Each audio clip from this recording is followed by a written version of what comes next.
गेली 10 दिवसापूर्वी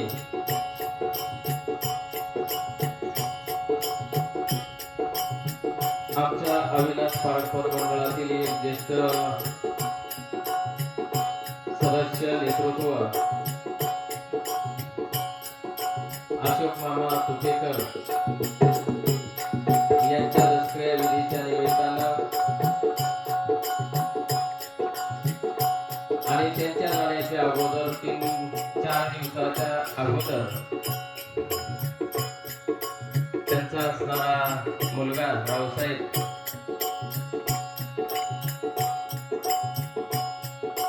येलोकीची यात्रा सोडून स्वर्गवासी झाले आणि त्यांच्या या दसऱ्या विधीच्या निमित्तानं हा जो काही या ठिकाणी विधी भरण्याचा कार्यक्रम आयोजित मंडळीने या ठिकाणी आयोजित केला प्रथमतः मी पार्टीच्या वतीनं धन्यवाद देतो। आजच्या जाण्यानंतर 2 दिवसांनी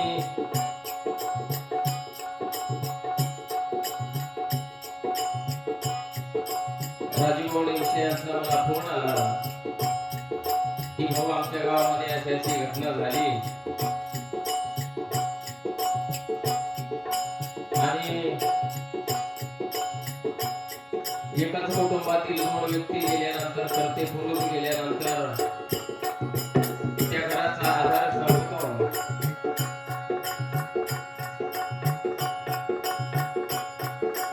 आणि मला सांगितलं की हा जो दसऱ्या विधी आहे आम्ही गावातील काही मंडळींच्या वर्गणी करून त्या ठिकाणी करण्याचा निर्णय घेतला आहे.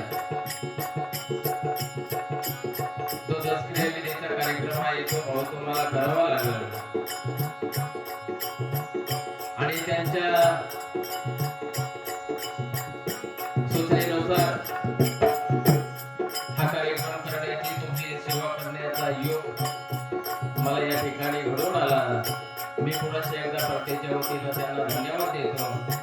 वारकरी संप्रदायाच्या नियमाप्रमाणे वेदांत शास्त्राच्या नियमाप्रमाणे अल्पच्या वेळेमध्ये निराकरण निर्गुण गणाचा नाम जो परेच्या पलीकडाचा आनंद कोटी ब्रह्मांड नायक त्याचं वैखरी वाचन वर्णन करता येत नाही. जो अविनाशी स्वरूपाचा असणारा भगवान परमात्मा त्या भगवान परमात्म्याला आमच्या साधू संतांना नमन केलं आणि ते नमन करत असताना सांगितलं नमो ईश्वरा नमो निर्गुणा नमो देवराया मज दिनावर करावी आता कृपेची छाया आले विघ्न निवारी. जसा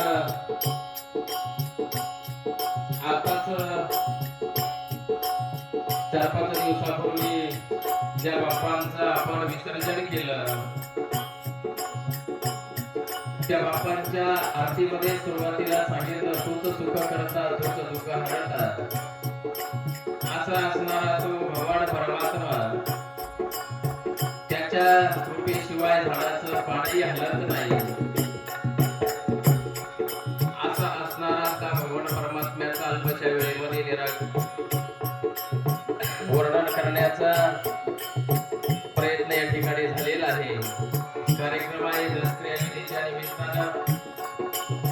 यानंतर एक छोटीशी बोलपर साखी आणि एक छोटस पद सेवेसाठी घेतला जाईल. ती साखी काय सांगते पहा.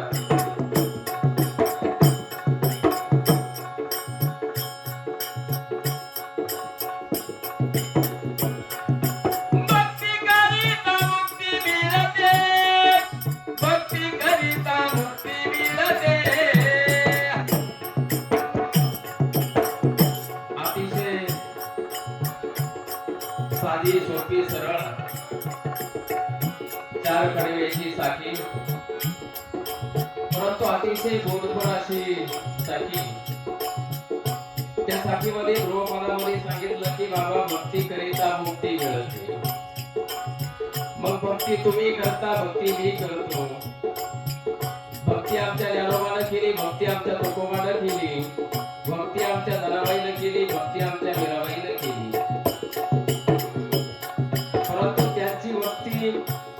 आणि आपली भक्ती याच्यामध्ये थोडासा फरक आहे. मग भक्ती जर पाहिली तर 9 प्रकारची भक्ती. मी या ठिकाणी तुमच्या समोर प्रवचन सादर करतो ही एक माझी भक्तीच आहे.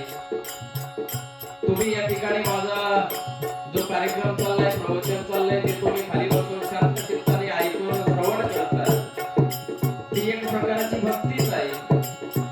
मग ती 9 भक्ती आहे. ती भक्ती करत असताना नेमकी कोणत्या पद्धतीने केली पाहिजे. सरळ या साखीच्या माध्यमातून कवीनं वर्णन करताना सांगितलं की बाबा भक्ती करिता मुक्ती मिळते. भक्ती केल्यानंतर मुक्ती मिळते. असा प्रत्येक जण येणारा कोणीही दारामध्ये आला तो निश्चित सांगतो तुम्ही या देवाची भक्ती करा निश्चित स्वरूपात तुम्हाला त्याचं फळ प्राप्त झाल्याशिवाय राहणार नाही. पण ती नेमकी भक्ती अशी करावी लागते. आमच्या साधू संतांना भक्ती केली कुठल्याही फळाची अपेक्षा न ठेवता मनामध्ये ती भक्ती केली ती भक्ती साध्य झाली. तुम्ही आम्ही भक्ती करतो मनामध्ये फळाची अपेक्षा ठेवतो म्हणून ती भक्ती साध्य होत नाही. ती भक्ती सिद्धीत जात नाही. म्हणून वर्णन करताना सांगितलं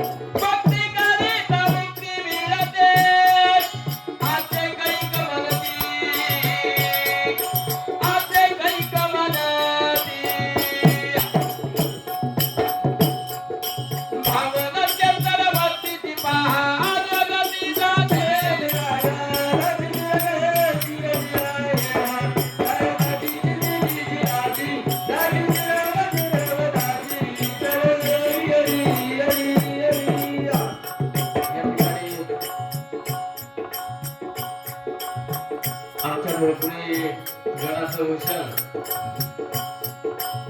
आणि पारनेर पंचायत समितीचे धुळकुडी गणाचे सदस्य या ठिकाणी ताराबाई पोपट चौधरी आणि त्यांचे मिस्टर पोपटराव चौधरी यांचं या ठिकाणी शुभागमन झालेलं आहे. मग प्रत्येक येणारा माणूस या ठिकाणी सांगतो बाबा भक्ती कर, भक्ती केल्यानंतर मुक्ती मिळते. मी आलो, मी ते सांगतो. याच्या अगोदर किती जण आली, त्यांनी सांगून गेली. आमचे तुकाराम महाराजांनी सांगितलं, आमच्या ज्ञानोबांना सांगितलं, जनाबाईनं सांगितलं, भक्ताबाईनं सांगितलं, भक्ती करा आणि भक्ती करा. मग भक्ती करण्यासाठी काही काळ लागत नाही, काही वेळ लागत नाही. मग तुम्ही म्हणाल भक्ती नेमकी करायची पुढं. पण आपली भक्ती अशी आहे, गावामध्ये सप्ताह बसला 7 दिवस आपली भक्ती त्या ठिकाणी चालू होते. प्रत्येकाला वाटतं, मनामध्ये वाटतं आपण गळ्यामध्ये माळ घालावी, महाराजांसारखं कीर्तन प्रवचन करण्याचा प्रयत्न करावा. टाळकरी मंडळी जर टाळे घेऊन त्या ठिकाणी कीर्तनामध्ये नाचायला लागली, प्रत्येकाच्या मनामध्ये वाटतं आपणही गळ्यामध्ये माळ घालावी, गळ्यामध्ये टाळ घ्यावा, हातामध्ये विणा घ्यावा आणि या वारकऱ्यांसंग नाचावा. आषाढ महिना चालू झाला, पंढरपूरची वारी निघाली. लाखो भाविक त्या पंढरपूरच्या वारीमध्ये निघतात. त्यावेळेस आपल्यालाही असं वाटतं आपणही वारकरी व्हावं, पताका खांद्यावरती घ्यावी, त्या पांडुरंगाच्या दर्शनासाठी जावं. पण हे कुठपर्यंत? फक्त वारी निघाली, वारीहून माघारी येईपर्यंत आपलं भक्तीचं टोक एवढं शिकेलं जातं का त्याचा अंत नसतो. परंतु आमच्या साधू संतांना जी भक्ती केली ती कुठेही कोणाला दिसण्यासाठी केली नाही, कोणाला दाखवण्यासाठी केली नाही. त्यांची भक्ती सिद्धीत गेली, त्यांची भक्तीचं फळ त्यांना मिळालं. तुम्ही आम्ही मनामध्ये भाव धरत नाही आणि मग भक्ती करतो. आपली भक्ती कशी? वरकांती भक्ती. जसं रुपयाचं नाणं आहे, रुपयाच्या नाण्याला 2 बाजू आहेत. त्या नाण्याला जशा 2 बाजू आहेत तशा भक्तीला सुद्धा 2 बाजू आहेत. मग तुम्ही म्हणाल भक्तीला 2 बाजू कोणत्या? एक बाजू आहे सगुण भक्ती, एक बाजू आहे निर्गुण भक्ती. सगुण भक्तीच्या रूपकानं आमच्या साधू संतांना तुम्हाला मार्ग दाखवून दिला आणि निर्गुण भक्तीनं मात्र जसं तुकाराम महाराज देव पाहावयाची गेलो ते देवाची होळी ठेवलो. मग निर्गुण भक्ती ज्या वेळेस तुम्ही खऱ्या अर्थानं करता आणि निर्गुणामधला जो परमात्मा आहे तो भगवान परमात्मा जर तुम्हाला जर कळाला तर तुम्ही मोक्षाला जाणार. आणि म्हणून कवीनं वर्णन करताना काय सांगितलं?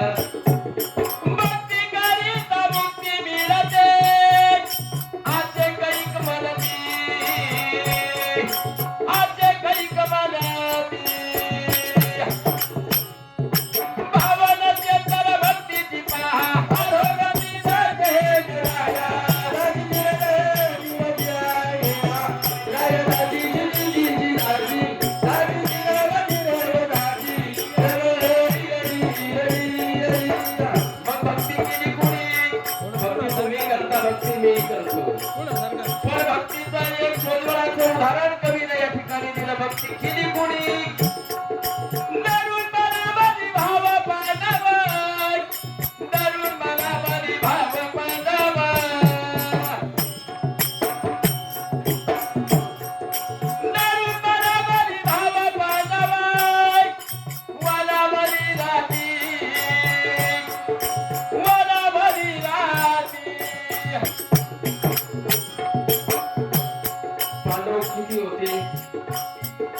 माता कुंतीच्या पोटी जन्माला आलेले पांडव किती? 5 पांडव. आणि गांधारीच्या पोटी जन्माला आलेले 100 कौरव. मग तुम्ही मला सांगा त्या कौरवांचं नाव घेतलं जातं का पांडवांचं नाव घेतलं जातं? कौरवांना तर आईच्या आरामाचं राज्य होतं, पांडवांचं राज्य कौरवांनी हस्तगत केलं. पण कौरवांचा आजही जय जयकार झाला नाही इथून पाठीमागही जय जयकार झाला नाही आणि इथून पुढे कधी जय जयकार होणार नाही. पण पांडवांचा मात्र पहिलाही जय जयकार झाला, आजही जय जयकार होतो आणि जेपर्यंत चंद्र सूर्य तारांगण आहे तोपर्यंत पांडव की जयच म्हणते, कौरव की जय कोणी म्हणणार नाही. मग पांडवांनी नेमकी काय केलं? पांडव तर वनवासामध्ये होते, पांडवांच्या धुळामध्ये वनवास भोगावा लागला, तरी पांडवांना चंद्र सूर्य आहे तोपर्यंत त्यांची कीर्ती अमर राहणार नाही. मग नेमकी पांडवांनी काय केलं? पांडवांनी एकच काम केलं, जरी वनवासामध्ये जरी असले तरी पण मनामध्ये भाव धरला, त्यांच्या सेवेमध्ये खंड पडू दिला नाही, म्हणून पांडव की जय. म्हणून कवीने उदाहरण दिलं काय?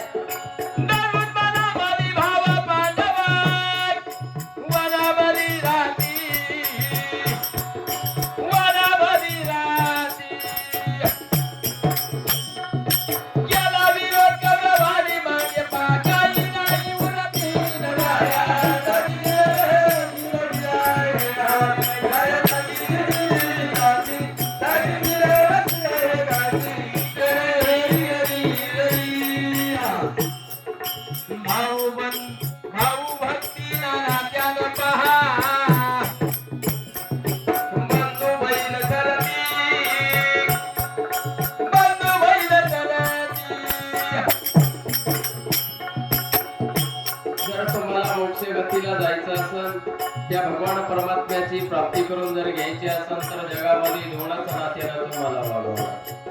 आजही जगाच्या पाठीवर कुठेही गेला तर दोनच नाते आणि दोनच माणसं तुम्हाला दिसतील.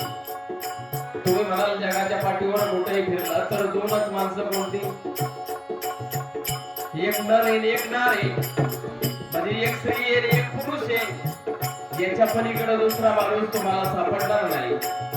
मग आपण आपल्या सोयीसाठी जगामध्ये नाते निर्माण केली, पण खरे नाते किती? जगाच्या पाठीवरती खरं नातं फक्त दोनच प्रकारचं, एक भाऊ आणि बहीण. याच्या पलीकडे जगाच्या पाठीवर दुसरं नातं नाही. म्हणून कवीनं वर्णन करताना सांगितलं, भाव आणि भक्ती नात्यानं बंधू बहीण ठरती, भावा भावाला भक्ती भोगती, जगामध्ये भरती राजा राजी दाजी दाजी जिरव जिरव दाजी.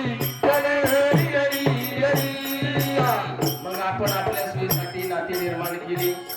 कोणी म्हणतो आई, कोणी म्हणतो बायको आहे, कोणी म्हणतो मावशी आहे, कोणी म्हणतो भाऊ आहे, कोणी म्हणतो काका आहे. मग ही नाती आपल्या सोयीनुसार आपण आपली नाती बदलवली, नाती आपण घडवून आणली.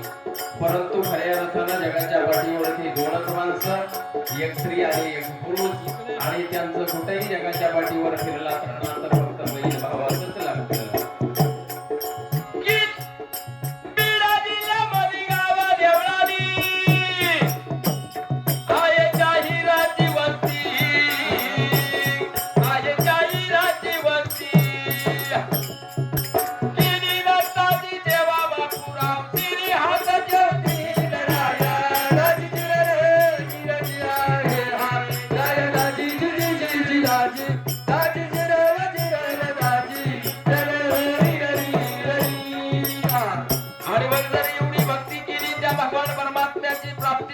घ्यायची असेल तर खऱ्या अर्थानं काय करावं लागेल? भक्ती करावं लागेल. पण भक्ती कशी करावं लागेल? भक्ती आमच्या साधू संतांना केली त्या पद्धतीने तुम्हाला भक्ती करावं लागेल. मग तुम्ही म्हणाल भक्ती नेमकी काय आहे? मग मी अगोदरच सांगितलं 9 प्रकारची भक्ती, त्याच्यामध्ये कोणती भक्ती करा पण मनामध्ये फळाची अपेक्षा नाही केली पाहिजे. परंतु आपल्याकडे फळाची अपेक्षा एवढी मोठी असते. तुम्ही मला सांगा, देवाच्या दर्शनाला जाता आणि देवळात गेल्यानंतर देवाला काय घेऊन जाता? एक नारळ, एक अगरबत्ती, लय नवस केला तर 1.25 किलो केळी. पण तुम्ही मला सांगा, मंदिरात गेल्यानंतर नारळ फोडला, अगरबत्ती लावली, नारळ फोडल्यानंतर देवाला किती ठेवता? जर तर काही जण 5 तुकडे ठेवतात, पण 5 तुकडे केवढे असते, बारीक बारीक असते, बरोबर. आणि नंतर 1.25 किलो पेढा घेऊन जर गेला, तुम्ही मला सांगा देवाला किती ठेवता? एक पेढा नाही तर अर्धा पेढा, बरोबर. तुम्ही मला सांगा मंदिरामध्ये जो देव बसवला तो देव कशाचा आहे?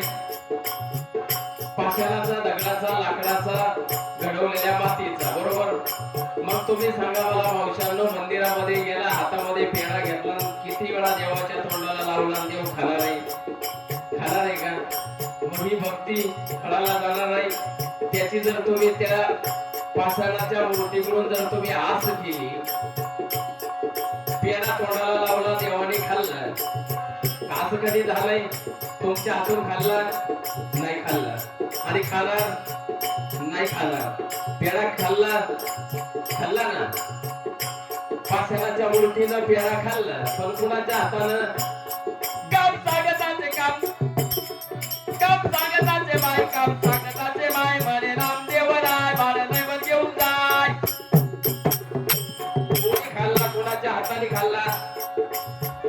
याचं काहीतरी मिस्टेक होईल, आवाज तुम्ही नाही. काम सांगताचे माय, काम सांगताचे माय, म्हणे नामदेव राय बाळ नैवेद्य घेऊन जाय. कोणी सांगितलं? नामदेव महाराजांच्या आईनं नामदेव महाराजांना सांगितलं, आज तुझे पिता या ठिकाणी नाही, कुठे गेले? लाकडाची मुळी आणण्यासाठी गेले, नैवेद्याचा टाइम झालाय. आता तुम्ही नैवेद्य घेऊन मंदिरामध्ये जायचं. आणि एवढं सांगितल्यानंतर नामदेव महाराज हातामध्ये नैवेद्याचा ताट घेतला आणि पांडुरंग परमात्म्याच्या दरबारामध्ये गेले. आणि नैवेद्य त्या ठिकाणी पांडुरंग परमात्म्या समोर ठेवला. 5 मिनिटं झाली, 10 मिनिटं झाली, तास झाला, नैवेद्य कसाची तसा. नामदेव महाराजांना राग आला, म्हणे असा माझा काय गुन्हा झाला? मी असं काय पाप केलं? रोज माझे वडील मंदिरामध्ये येतात, नैवेद्य ठेवतात, तुम्ही खाऊन घेता, आणि आज मी नैवेद्य ठेवला, माझ्यावरती का रुसला? तुम्ही नैवेद्य खाल्ला नाही. नामदेव रायांनी पांडुरंग परमात्म्याला सांगितलं, म्हणे जर तुम्ही हा नैवेद्य खाल्ला नाही तर मी याच पायरीवरती धडक मारी नाही, जीव प्राण सोडी. आणि नामदेव महाराज पायरीकडे सरकले आणि डोकं पायरीवरती आपटणार, पाषाणाची मूर्ती थरथर थरथर कापायला लागली, विटेवरून खाली उतरली. आणि नामदेव महाराजांच्या हातामध्ये जी वाटी होती, दुधाची वाटी होती, नामदेवाच्या हाती दूध प्याला. म्हणून या ठिकाणी कवीने काय सांगितलं? काम सांगताचे माय, काम सांगताचे माय, म्हणे नामदेव राय बाळ नैवेद्य घेऊन जाय.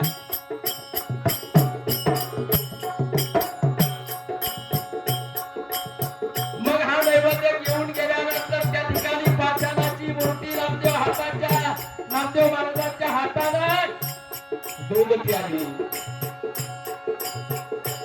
आणि मग जर नामदेव महाराजांच्या हातानं पाषाणाची मूर्ती दूध प्याली, मग तुमच्या आमच्या हातानं कधीच नाही केली, कधीच नैवेद्य खाल्ला नाही, तरी आपण देवाच्या शोधाला लावतो, बरोबर. मग याच्यासाठी काय असलं पाहिजे? नामदेव महाराजांची भक्तीचं टोक एवढं होतं, नामदेव महाराजांचं भक्तीचं टोक एवढं होतं, एवढं भक्तीचं गाठोडं त्या भगवान परमात्म्याच्या डोक्यावरती होतं. भगवान परमात्मा त्या भक्तीच्या ओझ्यानं वाकून गेले होते, म्हणून नामदेव महाराजांच्या हातानं दूध प्याला. आपली भक्ती कशी आहे? आपली वार बदलला, भक्ती बदलली, वार बदलला, देव बदलला. मग तुम्ही मला सांगा, देव नेमकी देवाला धावायचं कोणत्या? म्हणून तुकडोजी महाराजांनी एक सुंदर अशी अभंगवाणी लिहून ठेवली. मनी नाही भाव म्हणे देवा मला पाव, मनी नाही भाव म्हणे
गणित घडून जाई जाई जाई देव काही बाजार विचारली पाला नाही नाही नाही जगण्याचा देव त्याला घडारी घडवी देव हातुड्यान फुटून जाई जाई जाई देव काही बाजार विचारली पाला नाही नाही देव काही बाजारच्या भाजी पाला नाही नाही नाही देव काही बाजारच्या भाजी पाला नाही नाही नाही सोन्या चांदीचा देव जर सोन्याचा चांदीचा देव बनवला तर त्याला तुमच्या आमच्या सारख्या चोरांची भामट्यांची नजर लागते ना आज शिर्डीच्या साईबाबाच्या संस्थांमध्ये एवढी सुरक्षितता काटेकोर सुरक्षितता तरी तिथली दानपेटी फोडली जाते मग चोर काय कमी आहेत काय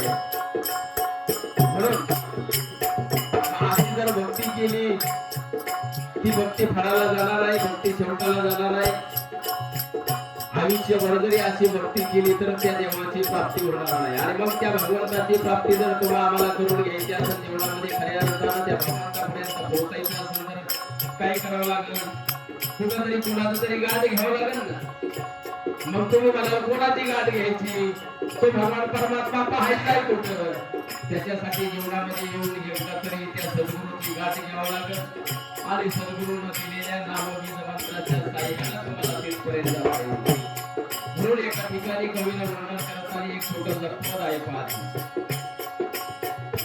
त्या पदाच्या माध्यमातून आमच्या संतांना काय सांगितलंय पहा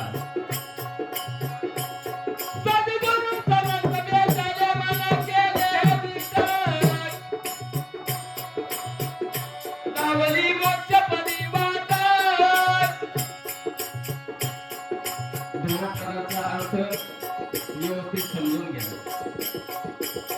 सद्गुरु समर्थ भेटले मल केले धीत दावली वाट मग सद्गुरु माझ्या जीवनामध्ये भेटले आणि मला त्यांनी कुठपर्यंत नेलं मोक्षपदापर्यंत नेलं आणि मग जर मोक्षपदापर्यंत जर पोहोचायचं असेल तर खऱ्या अर्थानं त्या भगवान परमात्म्याची ओळख करून घ्यावी लागेल मग तुम्ही म्हणाल हा नेमकी भगवान परमात्म्याची ओळख करायची म्हणजे नेमकी कुठं जाऊन बसायचं पुढं काशीला जायचं पंढरपूरला जायचं देहू आळंदीला जायचं मक्केला जायचं मदिनेला जायचं गयेला जायचं कुठंच जायचं या कलियुगामध्ये जर त्या हरीची जर प्राप्ती करून घ्यायची असेल ना सगळ्यात साधा आणि सोपा नामसंकीर्तन साधना पै सोपे जळतील पापे जन्मांतरी माऊलींनी हरिपाठामध्ये अभंग लिहून ठेवला नामसंकीर्तन साधना पै सोपे या कलियुगामध्ये नामासारखं दुसरं तिसरं साधन सोपं कोणतंच नाही आणि जन्मामध्ये जेवढी जेवढी पापं केली त्या पापाचं चालन करण्याची ताकद त्या एका नामामध्ये आहे तुम्ही मला सांगा एक गवताची मोठी गंजी हजारो पेट्यांची गंजी किती काळे पेट्याचे बॉक्स लागल ते गंजी चालायला किती काळे पेट्यांचं बॉक्स पेटवल्यानंतर ती गंजी जळून जाईल ती गंजी पेटवण्यासाठी काळे पेट्यांचा बॉक्स लागत नाही काळे पेट्यांनी एक काडी ओढली गंजीमध्ये टाकून दिली गंजी आपोआप जळून जाते मग तसं तुम्ही मला सांगा तुम्ही जेवढं जन्माला आल्यापासून तर मरेपर्यंत किती पाप केलं माझ्या एवढ्या इतकं पाप नसून केलं माझ्या फळ्याने किती पाप केलं 7 रांजण मोरीवाणी खडे टाकून भरवले खड्याकडे एक त्याने पाप केलं मग एवढं पाप तर तुम्ही आम्ही आपल्या जन्मामध्ये कधीच केलं नाही मग वाल्याचा वालू पुढे झाला वाल्मिक ऋषी झाला राम जन्माच्या अगोदर 10,000 वर्ष रामायण अगोदर लिहून ठेवलं मग त्या वाल्यापुढे जसं रामायण लिहून ठेवलं त्या पद्धतीनं रामाला तडफड करावं लागलं ना, मला वागावं लागलं. मग तितकं पाप तुम्ही आम्ही केलं नाही, परंतु त्या पापाची 10 कमी करण्याची ताकद फक्त एका नावामध्ये आहे. मग तेवढं नाम जर घ्यायचं ना, मग त्याच्यासाठी कुठं जावं लागत नाही. आईचा बैसोनी करा एक चित्त आवडी अनंत बाबा, न लगती सायास गावे वनात करा सुखे येतो घरा नारायण. मग जर कुठं जायची गरज लागत नाही, घरामध्ये बसल्या जागेवरती जर तुला नामचिंतन करता येते, मग तू जर तेवढं घेतलं, कधीची स्वरूपात तू केलेल्या पापातून तुला मुक्ती मिळणार नाही. आणि जर तुला मोक्षाची गती जर प्राप्त करून यायची असेल, कधीची स्वरूपात सद्गुरूची भेट घे, आणि सद्गुरूची भेट घेतल्यानंतर पुढे जा, मग त्या तुला भगवंताची प्राप्ती होईल. जसं तुकाराम महाराज देव पाहण्याची विलोक येते देव होईल. म्हणून कवीनं वर्णन करताना काय सांगितलं,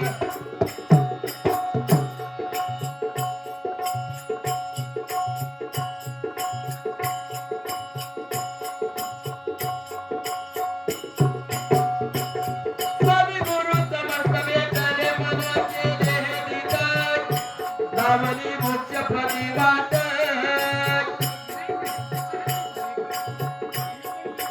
मन केले धीत, दामली मोक्ष प्रतिवाद राया दादी रे राया दादी रे दादी दादी राया रे वदाची रे रे राया पुरी बाजाराच्या हारात भरला घनदाट, भरला घनदाट, भरला घनदाट, मोठी एक बुधव्याची एक राया दादी रे राया दादी रे दादी दादी रे दादी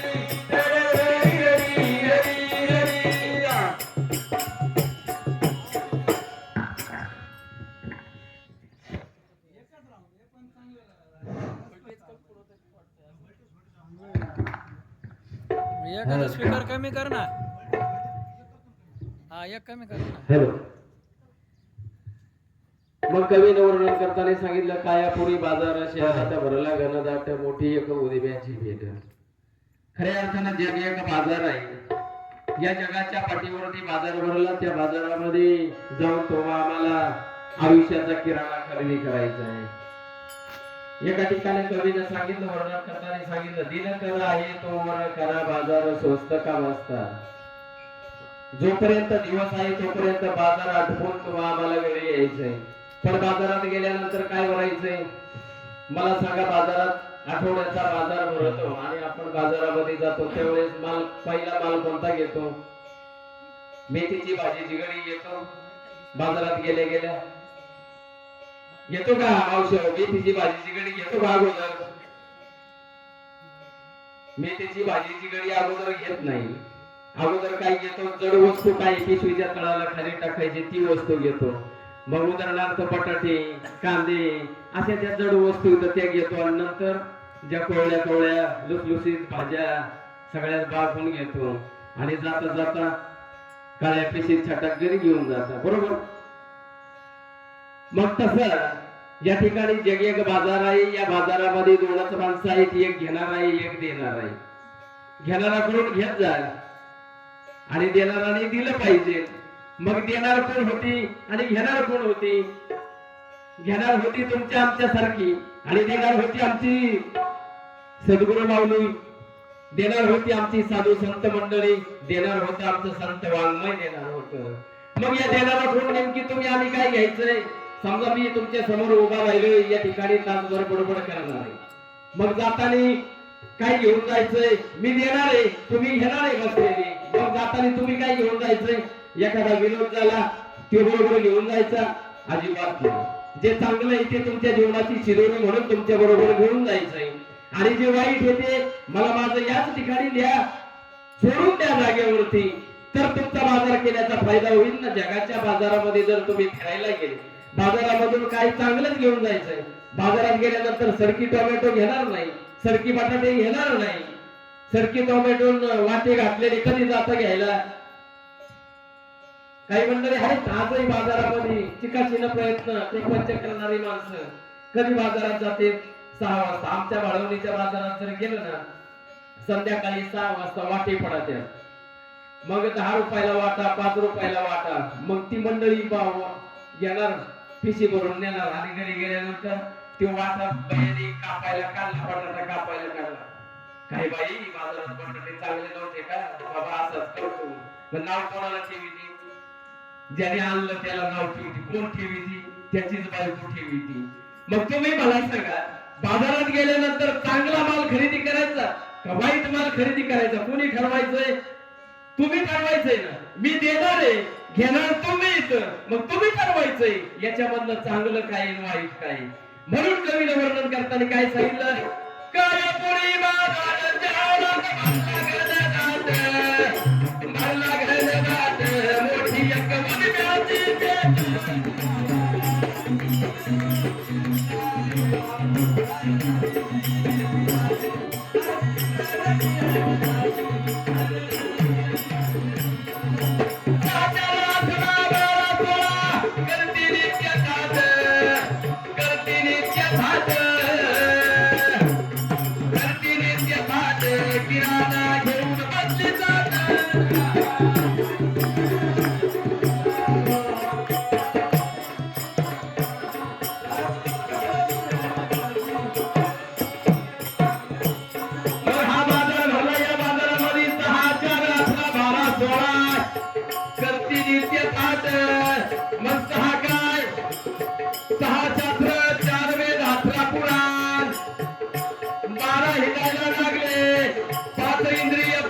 इंद्रिय मनाली बुद्धी 12 6 4 18 12 16. मग 16 नेमकी काय? 16 व्यंजनाचं शरीर या ठिकाणी बाजारामध्ये गेलं. बाजारामध्ये किराणा येऊन बसलंय. मग बाजार खरेदी करायला कोण गेला? बाजार खरेदी करायला तुम्ही आम्ही गेला. पण बाजारातून काय घ्यायचं आपण तुम्ही ठरवायचं.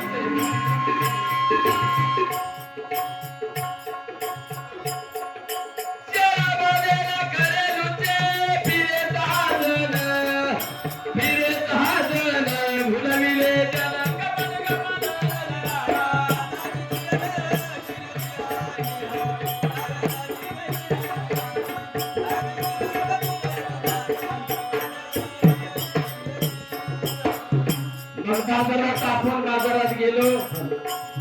तुमचा बाजार सकाळी सकाळी भरतो, आमचा बाजार बाळवणीचा सकाळीचा दिवसभर बाजार असतो.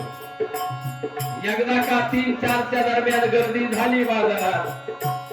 कोणाचा मोबाईल जातो, कोणाचा खिशातलं पाकिट जाते. मग बाजारात अशी भामटे काही चोर सुटलेले. मग या ठिकाणी काही भामटे बसलेत ना. हा बाजाराचा नाश करायला काही भामटे घुसले. म्हणून कवीने वर्णन करताना सांगितलं, शहरामध्ये खरे नुसते फिरे 6 जण. मग ही भामटी कोणती? जे 6 जड विकार आपल्या शरीरामध्ये भरलेत ना, ही सगळी भामटेच आहेत ना. काम, क्रोध, मद, मत्सर, धर्म, अहंकार. ही भामटे एकदा का शरीरामध्ये आपल्या जीवनामध्ये घुसले, अख्ख्या बाजाराचं वाटोळ करून टाकले. वाचलाय साधी वाचला. वाचले पायी कोणाचं वाटोळ झालं? वाचण्याच्या संघ कोणाचं वाटोळ झालं? त्या रावणाचं वाटोळ झालं. त्या इंद्राला भंग पडली. नारद सुद्धा बाजाराचा साळा चुकला त्या वाचणे पाहिजे. मग एवढ्यांचं वाटोळ झालं. पण आपली वाचना कधी संपली नाही. आपली कल्पना मनाची कधी गेली नाही गेली. आणि ही भामटे या बाजारात घुसली, बाजाराचं वाटोळ करून टाकली. म्हणून ही भामटी या बाजारात कधी घुसू द्यायची नाही.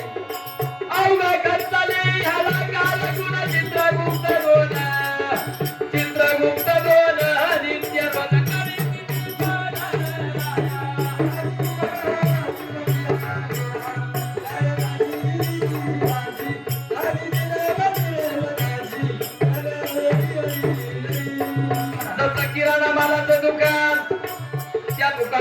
काही गरीब सामान द्यायला शेट खुर्ची टाकून फक्त गिराईकाचं कोण गिराईक आलंय कोणता गडी कसं सामान देतो याच्यावर देखरेख करण्यासाठी मालक बसलेला आणि हिसाब करण्यासाठी दुकानामध्ये एक दिवाणजी ठेवला जातो दिवाणजी मग त्या दिवाणजीनं हिसाब करायचा तसा तुमचा बाजार या ठिकाणी जीवनाचा जो बाजार चाललाय ना या जीवनामध्ये या बाजारामध्ये तुम्ही सकाळी उठल्यापासून रात्री झोपेपर्यंत काय काय धक्क मारली याचं अख्खं टिपाण करायला एक कारकून नेमला आहे त्याला या ठिकाणी काय म्हटलं जातं चित्रगुप्त म्हणून कवीनं वर्णन करताना काय सांगितलं चित्रगुप्त दोन चित्रगुप्त दोन नित्य रोज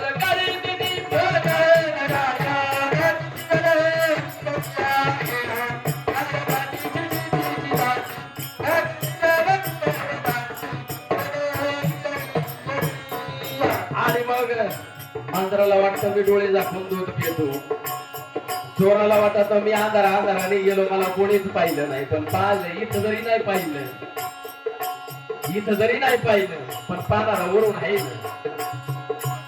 मग तो पाहणार आहे म्हणजे तो टिप्पण करतोय ना आणि मग याचा हिशोब कधी मेल्यानंतर त्याचा हिशोब द्यावा लागेल ना म्हणून या ठिकाणी दोन चित्रगुप्त ठेवले त्यांनी नित्याचं टिप्पण केले पुढं काय सांगितलंय पहा गेल्यावरती चढून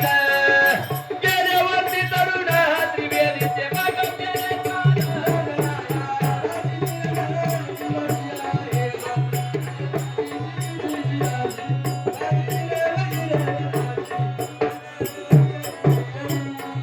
त्रिवेणीच्या नावावर जाता झाली उन्मोनीची भेट ओंकार बीज तेथे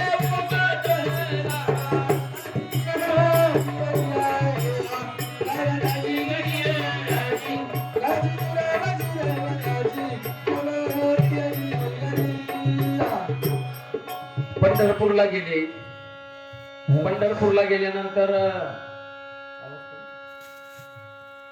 काय पहिलं काय करावं लागत गेल्या पांडुरंग परमात्म्याचं दारामध्ये जाऊन दर्शन घेता अहो घेता का नाही ना पंढरपूरला गेल्यानंतर पहिलं चंद्रभागेमध्ये जाता आणि आंघोळ करता मग पवित्र झाल्यानंतर पुढे जाता मग बारीकडे जाता मग पुंडलिकाचं दर्शन मग नामदेव पायरीचं दर्शन मग त्या परमात्म्याचं दर्शन होतं बरोबर ना मग या ठिकाणी कवीनं वर्णन करताना सांगितलं त्रिवेणीच्या वर जाता झाली उन्होनीची भेट ओंकार बीज तेथे उमट शहर पाऊल शांत झाले गेले वरती चढून त्रिवेणीचे मग केले स्नान मग जसं तुम्ही चंद्रभागेचं स्नान केल्याशिवाय पंढरपूरच्या पांडुरंग परमात्म्याचं दर्शन घेत नाही मग तुम्ही मला सांगा इकडं आयुष्यभर पाप केलं वर्षभर पाप केलं पंढरपूरच्या वारीमध्ये गेला 15 दिवस त्या पाण्यामध्ये बसून राहिला चंद्रभागेच्या पाण्यामध्ये बसून राहिला मला सांगा त्याचा पाप धुवून जाणार आहे का आणि जर जात असलं ना आता इथं फोन करायचा आणि फक्त पंढरपूरच्या वळवंटात जाऊन चंद्रभागेत जाऊन बसायचं चोर येते ते पोलीस येते का नाही बघा धरायला येणारच येत ना पण या पापाचे जर क्षालन करायचं असेल तर कोणत्या चंद्रभागेची आंघोळ करायला सांगितली आमच्या संतांनी अभंग लिहून ठेवलं सुखा लागे खरशी करीशी तळमळ तरी तू पंढरीशी जारे एक वेळ मग तू अवघाची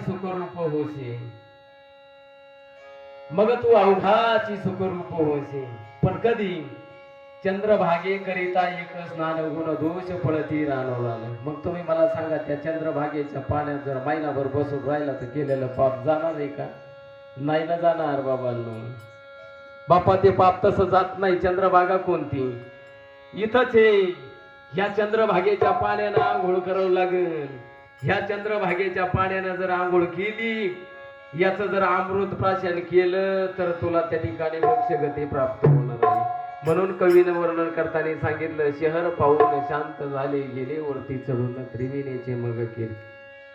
त्रिवेणीच्या रवाला जाता झाली उन्मोलीची भेट, उन्मोलीची भेट ओंकार दिसते ते मुख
साधले निज बोधगणनी अशी जोडी नाही तिरबोनी.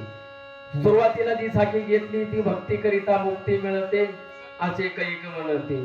भाव नसेल तर भक्तीची आदी गती जाते.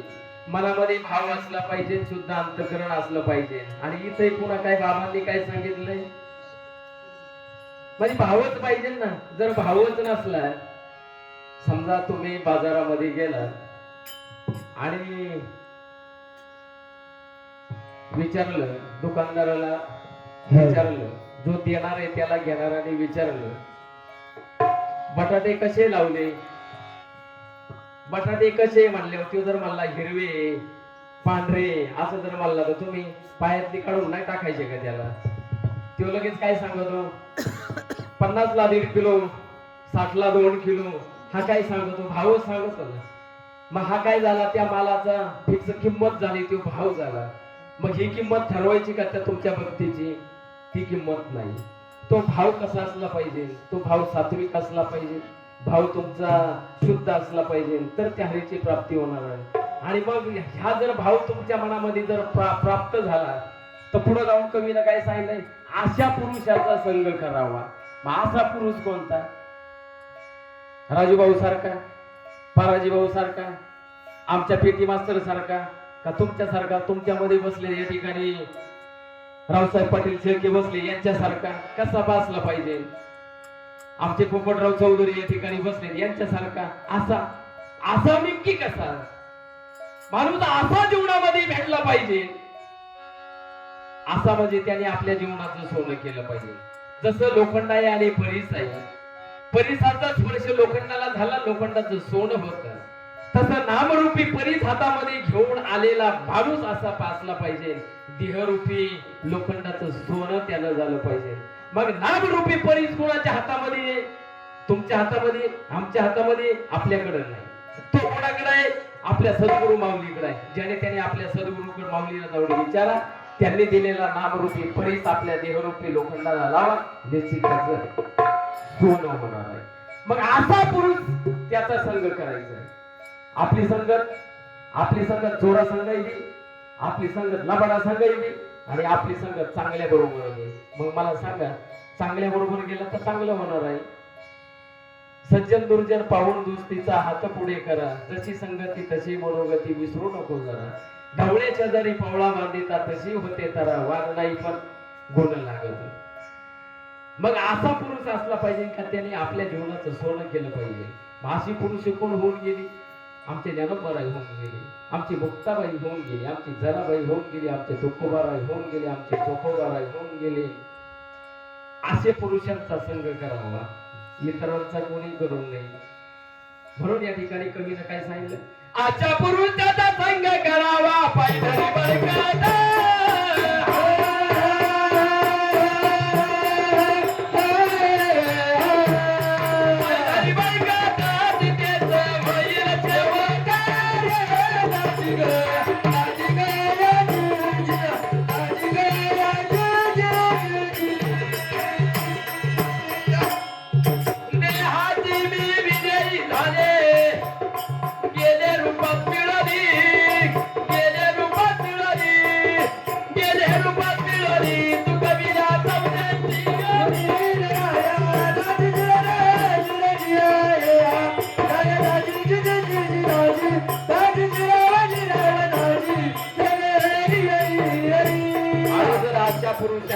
तिकडं साधू संतांची जर गाठ झाली तर निश्चित स्वरूपात देहाची मी विदेयी झाली.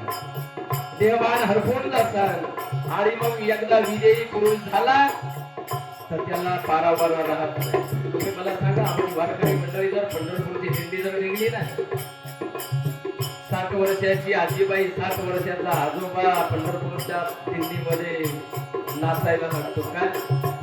ते वैराग्य प्राप्त होतं. तिथं त्यांच्या मनामध्ये सात्विक भाव असतो. आणि जर इकडं सांगा बरं, आता ह्या इथं नथमध्ये आजी बसली, तिला म्हणावं नाचून दाखव, इथं नाही नाचणार आजी. पण जर भक्तिरसात जर तल्लीन झाली तर निश्चित आजी त्या ठिकाणी फुगडी खेळायची वेळ येणार. का?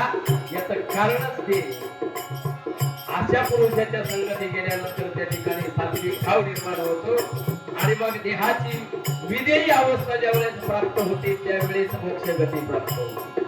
आमच्या तुकाराम महाराजांच्या देहाची विदेयी अवस्था प्राप्त झाली म्हणून त्यांना वैकुंठ म्हणतात. आमच्या माऊलींना विदेयी अवस्था प्राप्त करून घेतली म्हणून आजही माऊलींची चिरंजीवाची समाधी त्या ठिकाणी. लांब कशाला जाता, आपल्याच रामगिरी तालुक्यातलं तानामात्र महिपती महाराजांचं उदाहरण आहे. आजही संजीवन समाधी त्या ठिकाणी महिपती महाराजांची आजही आहे. मग कलियुगामध्ये काही संत नाही. कलियुगामध्ये सुद्धा संत आहे, फक्त पाहण्याची ताकद आपल्यामध्ये नाही. आपला चष्मा तापा झालाय ना, इतका खराब झालाय. त्या चष्म्याच्या काचा इतक्या खराब झाल्यात ना, त्या चष्म्याच्या काचामुळे आपल्याला चांगलंय काय वाईटही काही कळत. चांगलाही माणूस म्हणून होईना, वाईटही माणूस म्हणून होईना. आणि ज्याने आपल्या काचा चष्म्याच्या चांगल्या पुसून घेतल्या ना, त्यांना आजही चांगलीच दिवस, खराब दिवस त्यांच्यासाठी नाही. म्हणून कवीनं वर्णन करताना सांगितलं, देहाची मी विदेयी झाली गेले, रूपाचं मिळवले चुकविल्या 84 योनी. लक्ष 84 योनीतून मुक्तता मिळवण्यासाठी खऱ्या अर्थानं आपल्याला सद्गुरूची गाठ घ्यावं लागेल. सद्गुरूनं दिलेल्या नामवीज मंत्राचा घोष तुम्हा आम्हाला करावं लागणार आणि मोक्ष गतीला प्राप्त जावं. त्यावेळेस मोक्ष गती तुम्हा आम्हाला मिळणार आहे. म्हणून कवीनं उदाता जाता शेवटच्या कडव्यामध्ये सांगितलं, देहाची मी विदेयी झाली गेले, रूपाचं मिळवले चुकविल्या 84 योनी. जुना गावावर कुणा तरी शोधा कैलासे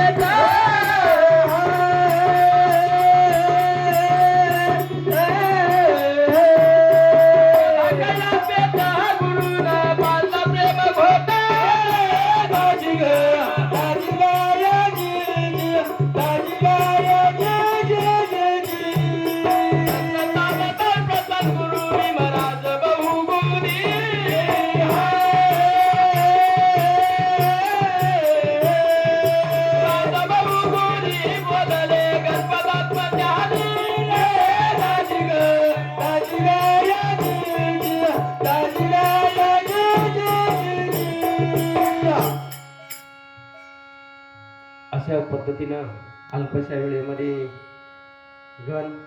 गणाच्या पाठीमागे बोधपर साखी आणि एक छोटस पद या ठिकाणी सेवेसाठी सादर केलं. तुम्ही माणसाला कार्यक्रम कमवून थांबवला. कार्यक्रम या पदाच्या निस्त्या ध्रुवपदावर जर बोलायचं ठरवलं ना, महिनाभर नाही माझ्यासारख्याने वर्षभर चिंतन केलं तरी ते अपुरच पडणार आहे. पण कार्यक्रम नेमके असतो क्रियाविधीचा